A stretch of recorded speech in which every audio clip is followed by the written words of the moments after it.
So what I wanted to try to avoid was doing another Trump tip talk, but I felt that after he pretty much secured the nomination, that it was probably worth me coming back and eating my words that I actually said standing on the stage in the fall. So I think that's one of the places that we're going to start today.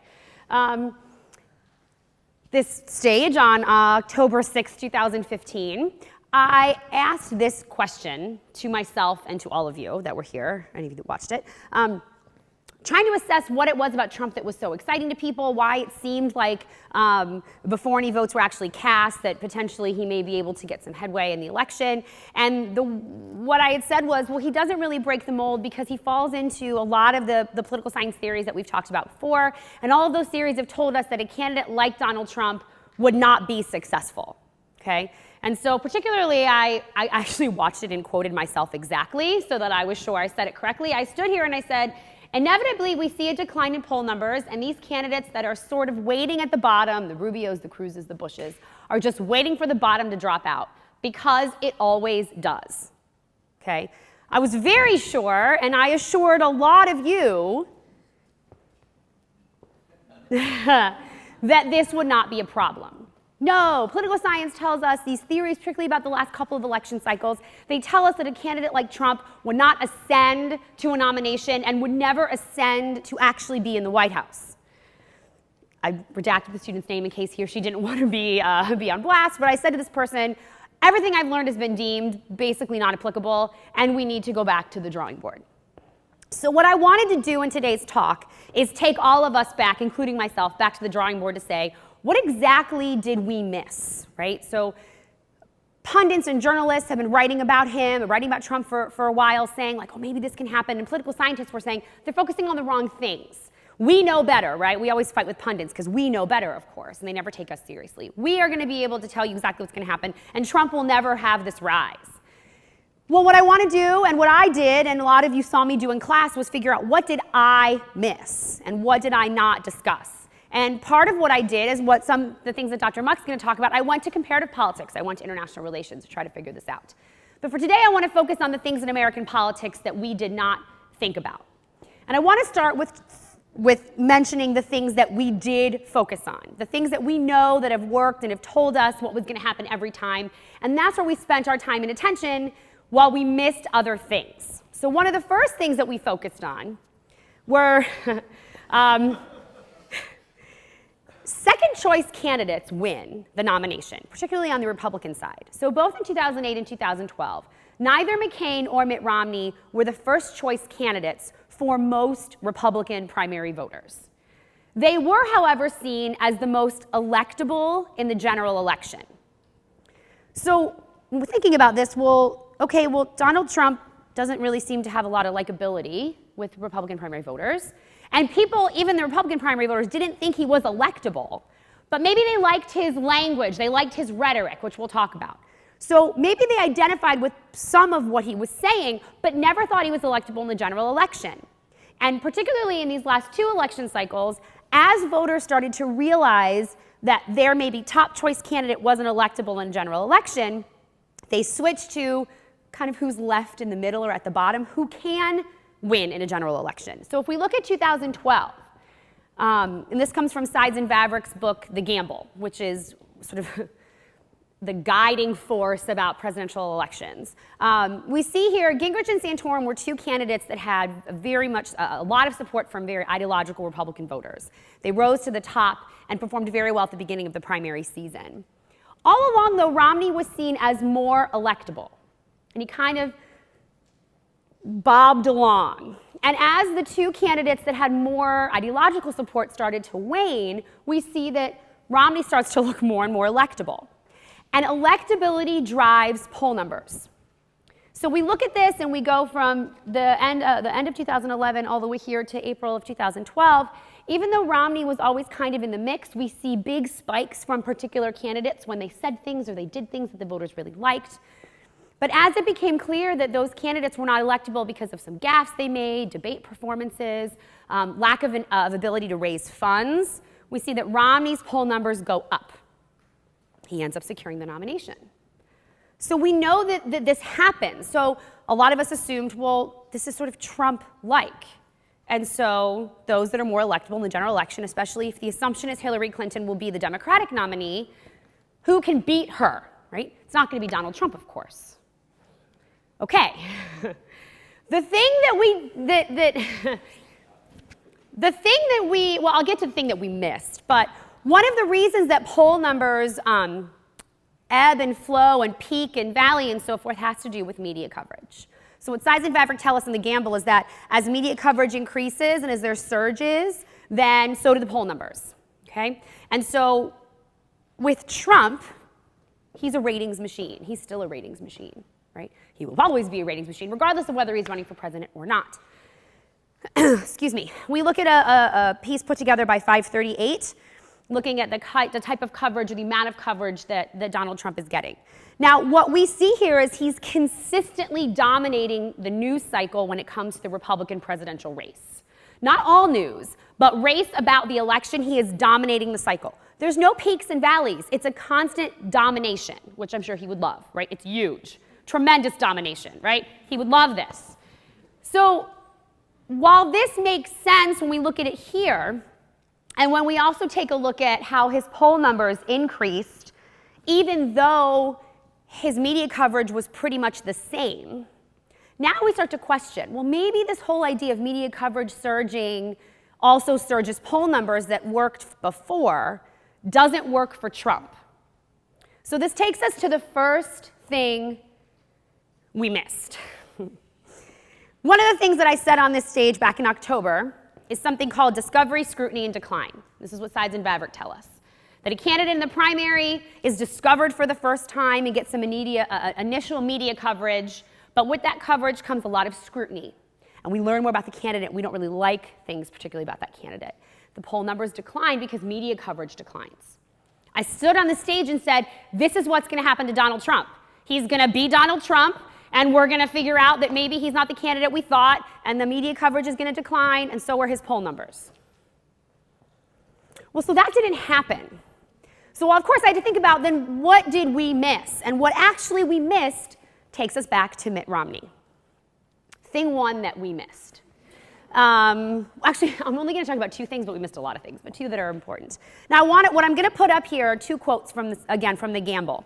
And while I don't expect you to read all of it, what is important to know here is that even in the book that told us that Trump shouldn't rise, we have evidence to suggest that he should rise, because in some ways he was like Mitt Romney. Mitt Romney had a lot of name recognition, so does Trump. Mitt Romney never had surges in media coverage, he just kind of plodded along.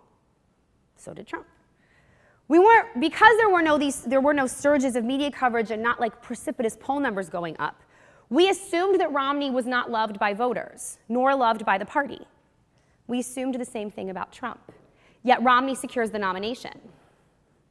This helps us a little bit understand, at least from a more institutional perspective, about the way the race is structured based on media coverage and poll numbers. This does help us understand a little bit why what happened with Trump. But this is only one part of it. There's a video that actually talks about this. We couldn't figure out why people loved Mitt Romney. We thought because of the poll numbers that people didn't love Mitt Romney. He was everyone's second choice, but he secures the nomination. So what we need to ask ourselves is, okay, well, if Trump is Romney-like, why do we love Trump? What is it that we love about Donald Trump? And there are some specific things as I move through the talk that points us to this a little bit.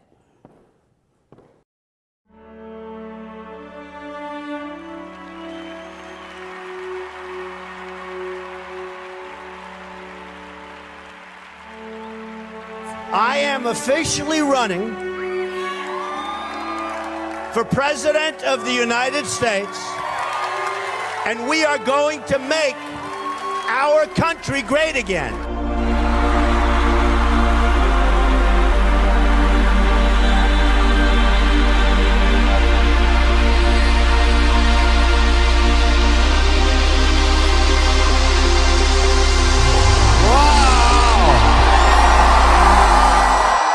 Our enemies are getting stronger and stronger by the day, and we as a country are getting weaker. So we have 19 trillion, it's going to be $21 trillion very soon. We have jobs that are being stolen from us by China, by Japan, by everybody. I will bring back jobs. I will strengthen our military. I'll take care of our vets. I'll get rid of Obamacare. We have people pouring across the borders that we have no idea who they are. I will build a wall. It'll be a great wall.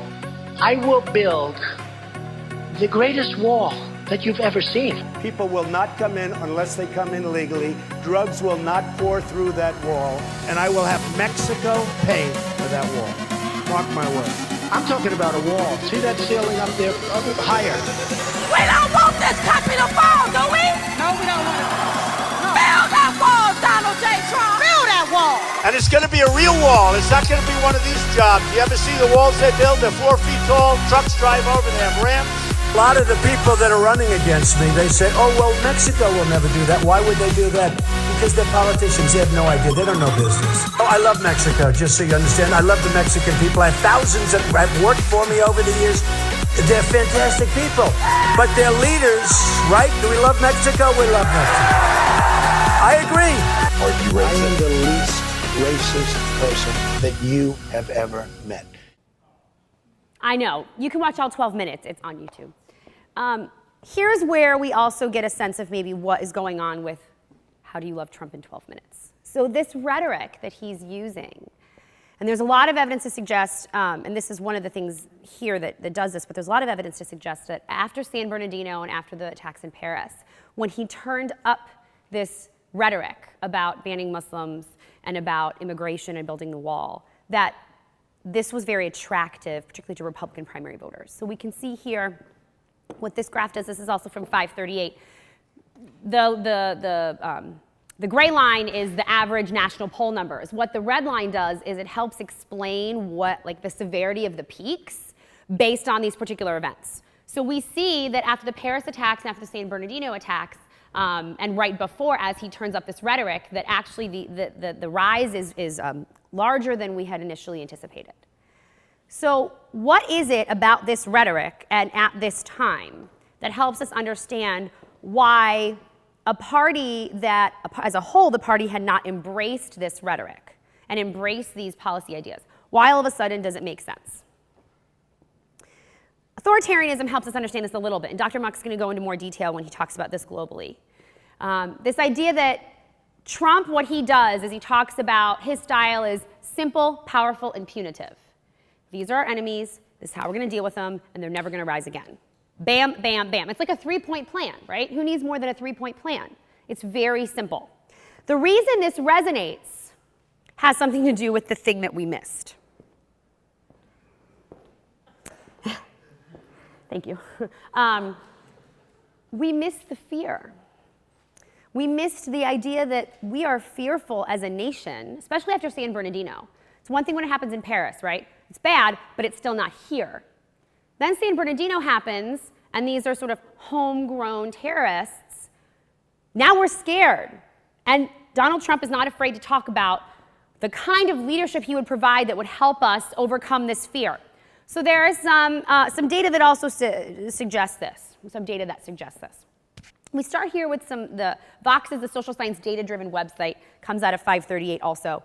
And what they did is they looked at degree of authoritarianism when they polled people, and they plotted that up against Trump support. And we see those that are very authoritarian, okay, so fearful and distrust of those on the outside is one part of authoritarianism. But the other part is that authoritarians are very deferential to authority. They want a strong, powerful leader that they can defer to and will follow a bit blindly. Okay? So the idea was that, yes, these people are all authoritarians and Donald Trump is an authoritarian. But when you take that authoritarian aspect out of it, what's really driving Trump's support is fear. We failed to look at the fact that he's speaking to people who are scared in a way that makes them feel protected. And the rest of the Republican Party hadn't embraced that and didn't think that it would work because it would be too alienating. So the question we have to ask, though, is Donald Trump an authoritarian, and are those that support him authoritarians? Well, I would argue that really it's about populism, and Dr. Muck's going to talk about this also, so I'm not going to go too far into it. But what I would like to say first is the sort of a different definition between the two. Because what's different about what Trump is talking about is he's branding himself as an outsider and saying, we should not trust those in government. I am an outsider. Distrust of elites. This is a huge part of populism. There is an outside force that's not like us that's coming in and threatening our very way of life. That's very populist. That's exactly what he talks about. We missed this. Not all of us, but most of us missed this because we were focusing on the wrong things. Why him now is a combination of institutional reasons, it's a combination of cultural reasons and societal reasons. And I'm done prognosticating about what's going to happen because I don't want to eat my words anymore. But what I will say is that I think it's important that we broaden on what we focus so that we get a really good idea of what's going on, not only here but in the world, which is where Dr. Muck will pick up now. Thank you all very much.